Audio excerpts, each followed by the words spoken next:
So one thing I want to talk about the paint is that we have 91 silver metallic right here. We found the military aircraft set, and it's, let's see, marked in C. And we have a lot of places where we use this. So I'm just gonna go ahead and open this one. Let's get this part out.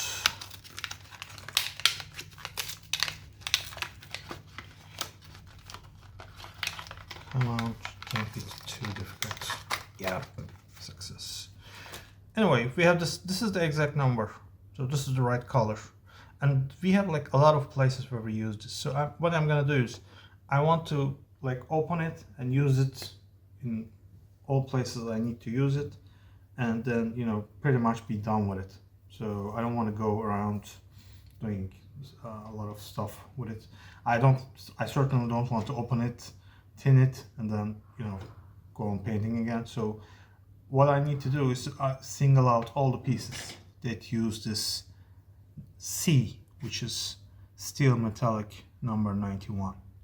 And we have them, for example, in the weapons of the figures here. So, and also like around these wheels here. So what I'm gonna do, these are those wheels, by the way. I'm gonna take these out as well and make, you know, the necessary filing and anti-flashing if you want, as necessary.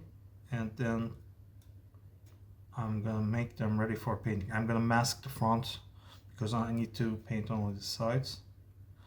So like once I open this silver paint, metallic paint, I want to be really ready to do all the painting I need to do with it, and, you know, be done with it in one fell swoop.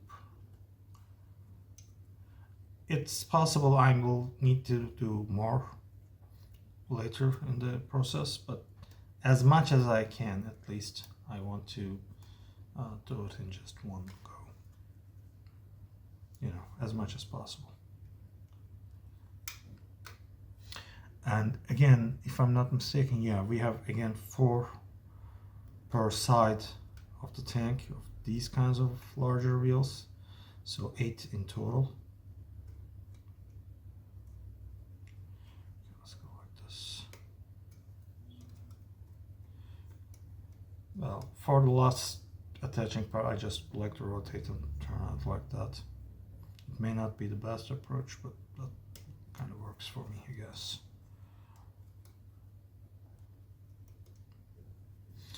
And these are still relatively strong parts and are attached well to the sprue, so there's not really great fear of breaking them or anything like that. I think they're quite good. Certainly can't complain. I will later on come across some parts which will be much more difficult to get out of the sprue, I'm sure.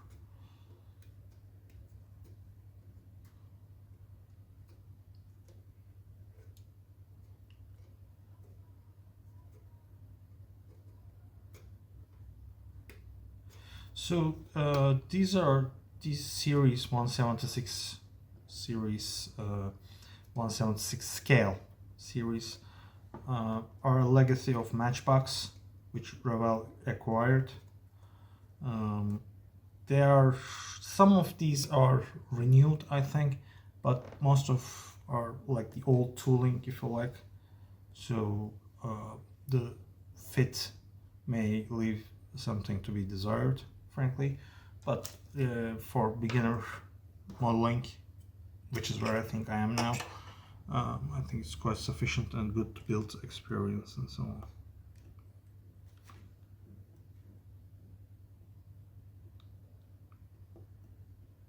So there's always the question, should I rather file it or cut it? I'm not sure at this point in time. For the flashes, there might be an argument for like a very fine filing process, because if it's not fine, it's not gonna be, you know,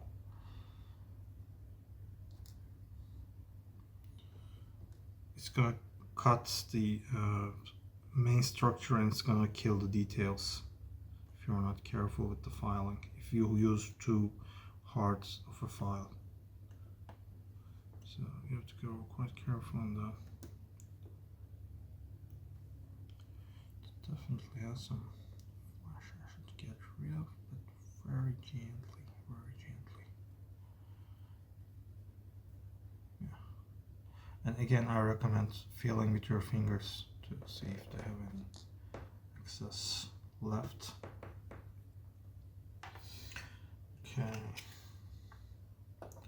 Well, if you're a pro modeler and, you know, you probably shouldn't be on this channel. Okay, just full disclosure. If you are already like a person who is taking part in competitions and so on, just this is not the channel for you. This is for basically beginners and, you know, people who may want to build this model and want to see what they're getting themselves into and see some guidance about how they might go about building it.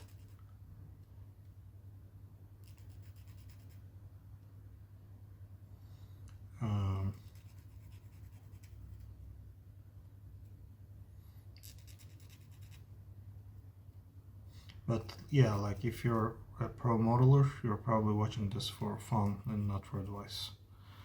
Let me put it that way. Okay. So I'm using the file now, which seems to be a little better. It gives me a little more control because you need several, you know, moves before it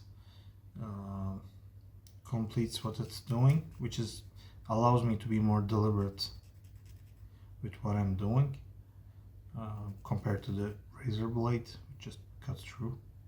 But even with this, there's risk of overdoing it, so just go careful. There are some obvious places with flash, and if they can look as round as they can be, it will be alright, I think. Let's see, some, just a few, yeah, that's great.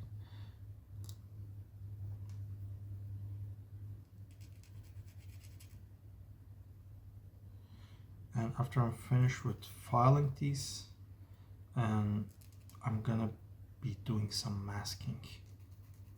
So I should be painting only the rim of those wheels and not the center of them. So I'm gonna need to be really careful. I need to use masking, like no doubt about it. And I'm thinking of using blue tack for masking purpose, hoping it will be alright. Yeah, that will be fine, I think.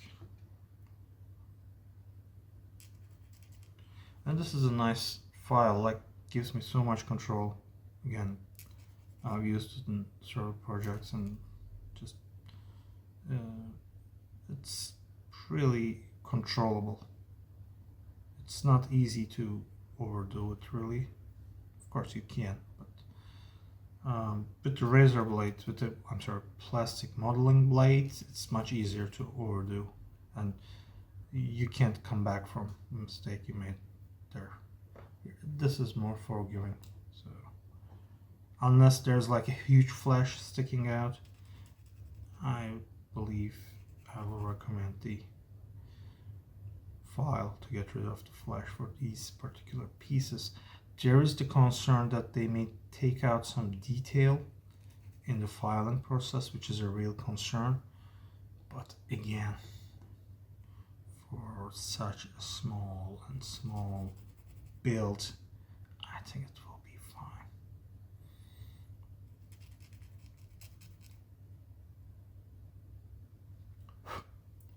So I have all the wheels ready, and I will have to mask them later, obviously, but let's see what other pieces we have. So we have, as you can see, these machine gun barrels, which should be in steel. Nothing else.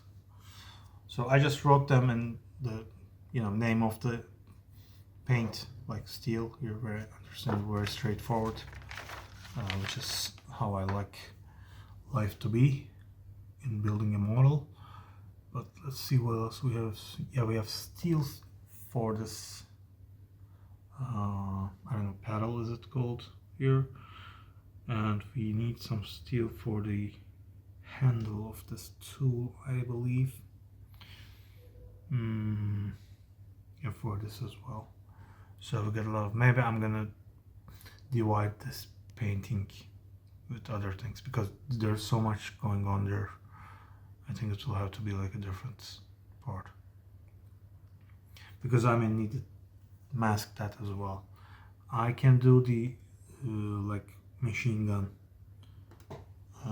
portions, and I'm not even going to remove them from the sprue, just I can paint as it's attached, and I think only the nozzle would have to be that color, or all of it. I don't know, I'm confused. I think it should be black with the it's like a light machine gun. Anyway, do we use any steel here? No, not for the second figure. This is the same figure, different places. So I will only use it for the barrel of the machine gun here. Probably the whole machine gun, by the way. But it will need some masking as well. Do we have any other places to use steel? No. That wouldn't make sense anyway. Okay, so we get some portions like here where we would need steel. So you can see here like the spade is the word. The face of the spade will need silver, obviously. For this part, this is like a hammer, I believe. Yeah, for this part we'll need steel right here, and there's like this very small place here. I'm gonna use my smallest, like this brush, for those small details, because otherwise just won't fit. So, but there's one more. Yeah, this rectangle area would need to be steel. It's gonna be, it will need masking. I will use masking tape, no doubt. So we'll see how it goes, but those will be the places to paint basically. And again, I can divide up with these. So let's go back to these wheels and see. A lot of dust in here right away from taking out the excess flesh, but we will need to basically